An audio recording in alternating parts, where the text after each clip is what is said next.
Very important topic. Thank you all for being here.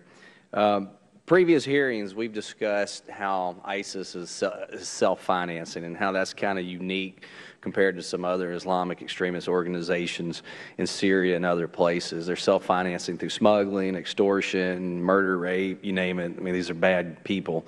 I think, General Dempsey, you mentioned some of the things that we're doing.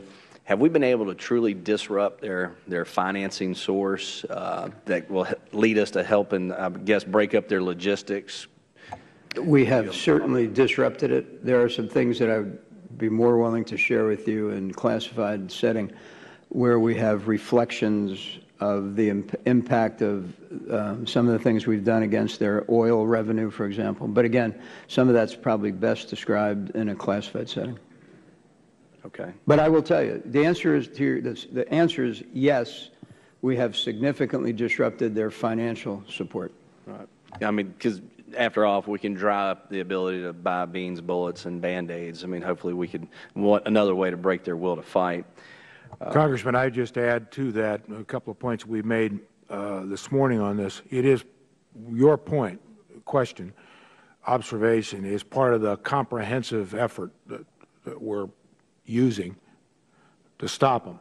And it isn't just force. Yes, that's a big part of it, but all the other pieces. And just as you say, if you don't cut off that funding source, they'll keep coming. And so it's a priority piece of the overall strategy, and we are making progress. Earlier, the status of forces agreement was brought up, and it was said that we have more of a diplomatic note. Y'all said you feel like that's enough to protect our men and women in uniform from any form of prosecution in Iraq. Which led me to believe usually when there's a military force, there's a civilian contractor force. Is there currently a civilian contractor force providing log cap type services to our men and women in uniform? And what kind of protections do they have? And how many do you think may be over there compared? Yeah, we did not. We intentionally have approached this mission in an expeditionary way. So we're not dragging in a big log cap to provide life support for our forces. We're dealing with it as a military. Now, that said, there is, as you know, there's an Office of Security Cooperation in Iraq that deals with the FMS case. It's the part that the Secretary referred to as the part that never left Iraq, where these 200 military men and women who are helping procure weapon systems and then provide them to the Iraqis over time.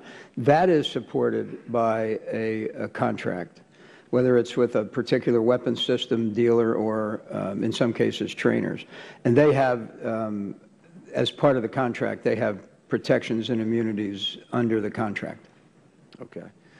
Secretary Hagel, I think this week you were quoted as saying, you were actually at a Veterans Day speech at the Vietnam War Memorial, and you publicly stated, we must openly acknowledge past mistakes and learn from them because that is how we avoid repeating them.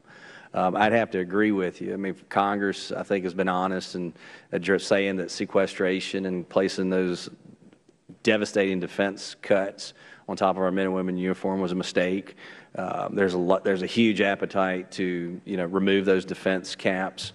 But also, I think a lot of people look at this administration and see that they've made some mistakes in how we've handled ISIL, how we've handled Iraq, the 2011 withdrawal. And I hope that, through your comments alone, that this administration and others will be honest and not glossing over the past, but looking at it honestly so we can avoid making these mistakes because our men and women in uniform, their lives depend on it. So, thank you.